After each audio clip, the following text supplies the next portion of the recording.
Hollong bungalow ঐতিহ্যশালী এক bungalow এবং অনেকের অনেক নস্টালজিয়া রয়ে গেছে, কারণ এই বনবাংলোর সঙ্গে অনেক স্মৃতি জড়িয়ে রয়েছে অনেকের। কিন্তু কিভাবে এই বাংলোয় আগুন লাগলো তা নিয়েই এখন প্রশ্ন চলছে, চতুর্দিকে তোলপাড় হয়ে উঠছে এই একটাই প্রশ্নে। জঙ্গল তো বন্ধ ছিল মিটিং সিজনের জন্য, এখানে কোনো ট্যুরিস্ট ছিল না, অভিযোগ উঠছে এয়ার কন্ডিশন থেকে আগুন। বন প্রতিমন্ত্রী বীরবাহা হাঁসদা তিনি সরাসরি সাংবাদিকদের মুখোমুখি হয়েছেন, কি বলছেন? তিনি একটা অভিযোগ করেছেন, তিনি বলছেন যে এই আগুন লাগার পিছনে কারণ নিশ্চয়ই তদন্ত করে দেখা হবে, কিন্তু এর পেছনে একটা বেসরকারিকরণের একটা বিরাট বড় পরিকল্পনা চক্রান্ত এটা তৈরি করা হয়েছে এবং সবটাই প্ল্যান মাফিক হচ্ছে। হ্যাঁ, দেখুন, তারা তো বলতেই পারেন, তারা অনেক রকম মানে কথা বলবেন যে বেসরকারি সবকিছু তারা বেসরকারিকরণ করছেন। আজকে রেলের দুর্ঘটনা যেটা হয়েছে সেখানেও তো অনেক বড় মানে গেম তারা করছেন। রেলওয়েটাকে তো বেসরকারিকরণ অলরেডি করার দিকেই এগিয়ে গেছেন। তো সেই সবসময় ওনাদের মাথায় যেটা ঘুরছে বেসরকারিকরণ, তারা ভাবছে যে আমরাও সেইভাবেই চলবো।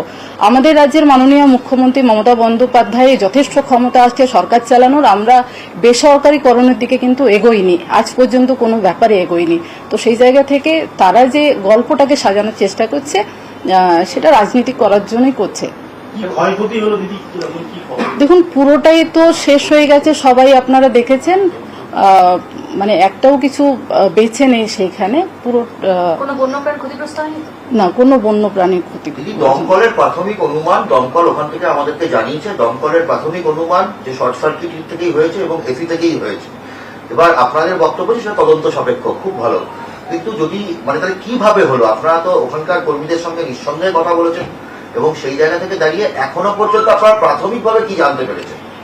দেখুন, প্রাথমিকভাবে আমাদের যারা কর্মীরা ছিলেন কিছু আগুন লাগতে দেখেছিলেন, মানে স্মেল একটা পেয়েছিলেন, তারপর থেকে কিন্তু সেটা কোন জায়গা থেকে কিভাবে লেগেছে আমি কারো মুখের কথায় বিশ্বাস করতে চাইছি না। আমি তদন্ত করে সঠিক তথ্যটাই মানুষের সামনে আসুক, আমি সেটা চাইছি।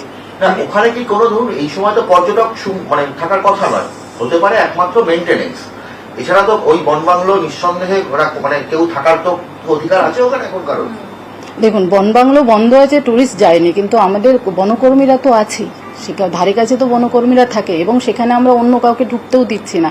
তো আমি এটাই বলতে চাইছি যে তদন্ত করতে চাইছি। দেখুন, আগুন বিভিন্নভাবে এখন যেহেতু কাঠের স্ট্রাকচার একটা ছিল এবং গরমের সিজনে এবং পুরনো অনেক দিনের ব্যাপার, তো কোথা থেকে কি হয়েছে এটা আমরা কারো মুখের কথা বিশ্বাস করতে চাইছি না। তদন্ত হোক, তদন্ত সঠিক তথ্য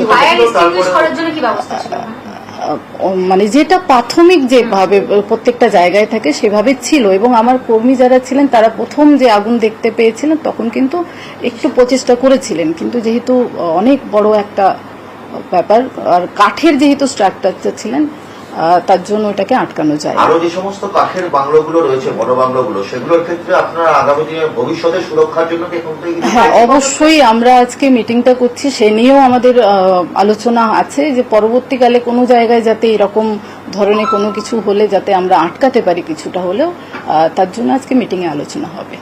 বলছি, স্থানীয় সাংসদ একটা অভিযোগ করেছেন যে ওখানে এই সময় চাদর গায়ে দিয়ে শুতে হয়, আবহাওয়া এমন একটা পরিস্থিতি, সেখানে এসি চালানো হলো কেন? নাকি এসি চালানোর জন্য কেউ আগে থেকে নির্দেশ দিয়েছে? উনি অনেক রকম কথা বলবেন, অনেক রকম গল্প ভাববেন। আমিও বলতে চাইছি যে রেলওয়ে দুর্ঘটনা হলো, এত সুন্দর রেল লাইন বিছানোর পরেও কেন কিভাবে রেল লাইনের ইয়ে হচ্ছে, তো অ্যাক্সিডেন্ট হয়, সেটাকে নিয়ে রাজনীতির জন্য বিভিন্নভাবে যে কথাবার্তাগুলো মশলা দিয়ে, মানে যত রাজ্যের মশলা সব দিয়ে সেই গল্প বানানো, এইটা চক্রান্তটা ওনারা বন্ধ করুক। আমরা আবারও বলছি, ডিপার্টমেন্ট থেকে আমরা তদন্ত করছি এবং তদন্তের পরে সঠিক তথ্যটা যাতে সামনে আসে সেটার ব্যবস্থা করছি।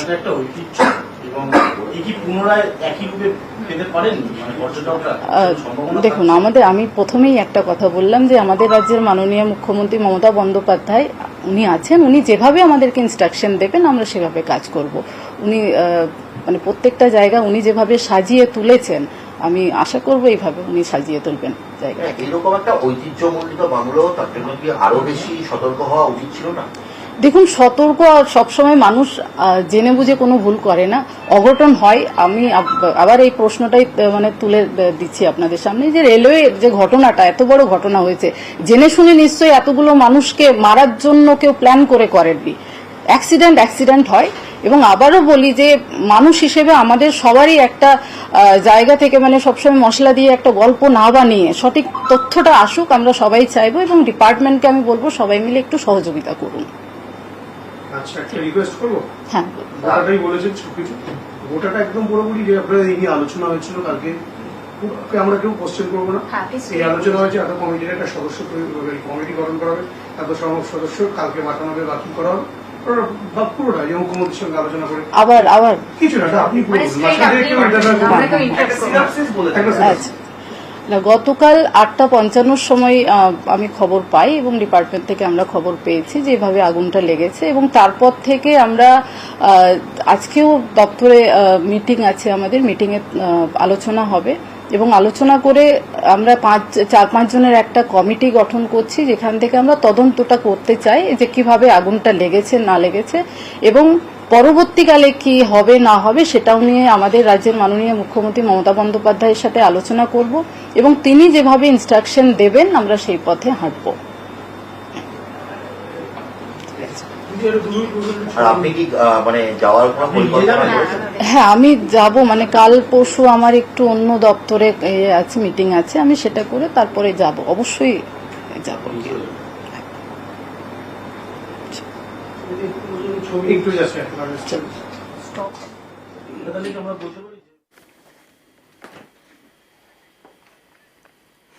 বীরবাহা হাঁসদা বন প্রতিমন্ত্রী, তিনি বলছেন পুরোটাই তদন্ত করে দেখতে হবে কিভাবে হয়েছে, এখনই এভাবে বলা সম্ভব নয়।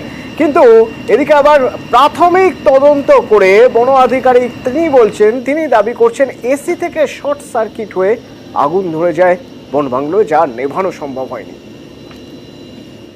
এটা কি মানে শর্ট সার্কিট থেকে আগুন, এটাই আপনাদের প্রাইমা ফেসি মনে হচ্ছে। না না, তো যেহেতু এখানে মানে কারো এরকম অ্যাঙ্গেল তো আমরা দেখছি না, যেহেতু এটা আমাদের নিজের বাংলা, ওর তো বাইরের লোক এখানে কেউ আসার সম্ভাবনাও নেই, আর আমাদের নিজের লোকই দেখাশোনা এসি যারা মানে আমাদের স্টাফরা যারা প্রত্যক্ষদর্শী আছে, ওরা এরকম বলেছে কি যারা আগুন নিবানের চেষ্টা করছে, ওরা বলছে কি প্রথম যখন আগুন লেগেছিল ওরা ফায়ার এক্সটিংগুইশার দিয়ে যখন চেষ্টা করলো, তারপরে ওরা নিভাতে পারেনি, তারপরে কিছু মিনিটের মধ্যেই এসিটা ওখানে বাইরের ইউনিটটা বার্স্ট করে আগুনটা আরও বেশি লেগে গেছে। যেহেতু কাঠ এত তাড়াতাড়ি আগুন ধরে দিয়েছে অলরেডি, তো ওটাকে আর মানে বাঁচানো যায়নি। ইতিমধ্যেই তদন্ত শুরু করেছে বন দপ্তর। বন্য প্রাণীদের প্রজনন কাল এখন মেটিং সিজন, তাই এই সময় অর্থাৎ 16 জুন থেকে বন্ধ থাকে জলদাপাড়া জাতীয় উদ্যান।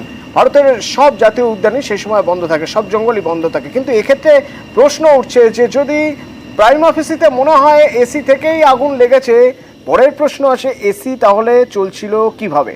কারণ কোনো পর্যটক তো নেই। তাহলে কি ঘরে অবৈধভাবে কেউ ছিলেন, নাকি কর্মীরাই ছিলেন, পরিষ্কারের কাজ হচ্ছিল? সবটাই তদন্তের পর জানা যাবে। বন দপ্তর তদন্ত করছে। এদিকে পরিবেশ প্রেমী আর পর্যটন ব্যবসায়ীরা তারা আবার প্রশ্ন তুলছেন কিভাবে আগুন লাগলো তা নিয়ে। এত অতন্ত্র প্রহরী থাকে, এত নজরদারি থাকে, সেখানে আগুন লেগে গেল, কেউ দেখলো না, এটা তো নেগলিজেন্স ছাড়া কি বলবো। ওটা এত ঐতিহ্যময় একটা বাংলো, সেই বাংলোটা আজকে আগুন বুঝতে বুঝিয়ে যাচ্ছে। মানে দূর দূর থেকে লোক আছে হলনে এই বাংলায় থাকার জন্য, তাতে জঙ্গলেও ক্ষতি হবে। এটা খুব আতঙ্কের বিষয় যে আমাদের নজরদারি অভাব আছে। বন দপ্তর এদের উপরে ভরসা করা খুব কঠিন এখন। পর্যটকরা বাচ্চা নিয়ে ফ্যামিলি নিয়ে আসে, যদি থাকতো তাহলে তো আরো ব্যাপারটা মর্মান্তিক হয়ে যেত। বড় মন্ত্রীরা আসছে, চিফ মিনিস্টার আসছে, ওরা থাকতো হলমূল্যতে। বর্ষাতেও এখন যে বৃষ্টি পড়ছে, বা কাঠ তো শুকনো না, কাঠ তো ভিজা, বৃষ্টি পড়ছে, কিন্তু আগুন লাগার সঙ্গে থেকে বন দপ্তরের লোক থাকে। বলেছে শর্ট সার্কিট থেকে আগুন লেগেছে, এরকম হতেই পারে, কিন্তু এত ভয়াবহ হবে। কিন্তু সকালবেলা এসে শুনলাম যে না, এটা এসি বাস্ট করে আগুনটা লেগেছে। গত 4 দিন যাবত অবিশ্রান্ত বৃষ্টি হয়ে যাচ্ছে। এই সময় ডুয়ার্সের যা ওয়েদার, কম্বল গায়ে দিতে হচ্ছে, সেই জায়গায় এসি কি করে চলছে? আর 16 জুন থেকে সকাল থেকে জঙ্গল বন্ধ 3 মাসের জন্য, 90 দিনের জন্য। সেখানে পর্যটক থাকার কথা না, তাহলে এসি চলবে কেন? না চলে থাকে তাহলে বাস্ট হবে কি করে? অনেক কিছু ইন্ডিকেট করছে যে কিছু না কিছু ওখানে হয়েছে। কিছু না কিছু হয়েছে বা হয়তো একেবারেই অ্যাক্সিডেন্টালি আগুন লেগে গিয়েছে। কিন্তু এই যে ছবি, এই ছবি দেখতে পর্যটকরা অভ্যস্ত নন। প্রায় 50 বছরের পুরনো ঐতিহ্যবাহী একটা বাংলো, যে বাংলোয় প্রচুর ভিআইপিরা যেমন গেছেন, সাধারণ পর্যটক তারাও গিয়েছেন। সে সুন্দর পরিবেশ, দাউ দাউ করে কাল রাত 9টার পর থেকে আগুন জ্বলছে, এই ছবি দেখতে তারা অভ্যস্ত নন। তাদের মন খারাপ। বনবাংলোর স্মৃতিতে তারা মোমবাতি জ্বালালেন।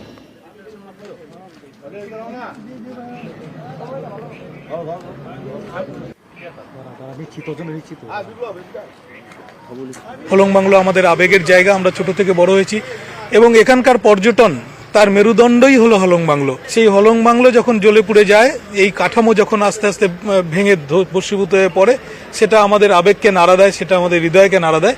তার তাগিদেই আমরা পর্যটন ব্যবসায়ীরা আজকে এখানে এসেছি এবং আপনাদের মাধ্যমে সরকারের কাছে আমরা একটা দাবি রাখছি, তারা যেন আগামী সেপ্টেম্বরের সিজন খুলবার আগে পুনরায় এই হলং বাংলোকে তার নিজস্ব অবস্থানে আবার ফিরিয়ে দেয়। ফরেস্টের ভেতরে যে আমাদের এখানে হলং বাংলোটা ছিল, ওটা তো বলবো one of the best bungalow ছিল, বিকজ ওখান থেকে আমরা পশু পাখি সব দেখতে পেতাম। মর্মান্তিক ভাবে পুড়ে গেছে। টুরিস্ট কিন্তু মেন ওই হলং বাংলোটার জন্যই, মানে আমি এসেছিলাম 2018-তে এখানে হলং বাংলোতে স্টেও করেছিলাম। প্রশাসনের কাছে তো আবেদন আছে দেখার জন্য জিনিসটা, যেটা মেন অ্যাট্রাকশন ছিল সেটাকে যদি রিস্টোর করা যায় আবার আগের মতন, নিশ্চয়ই আবার আসবো আমরা। নতুন করে হয়তো তৈরি হবে বনবাংলো, হয়তো ঝাঁ চকচকে হবে, হয়তো অসম্ভব ভালো দেখতে হবে না। পর্যটকরা, স্থানীয়রা, পর্যটন ব্যবসায়ীরা তা চান না। তারা চান সেই পুরনো কাঠামো ফিরিয়ে দেওয়া হোক, আবেগের হলং বনবাংলো যেন আগের মতোই হয়।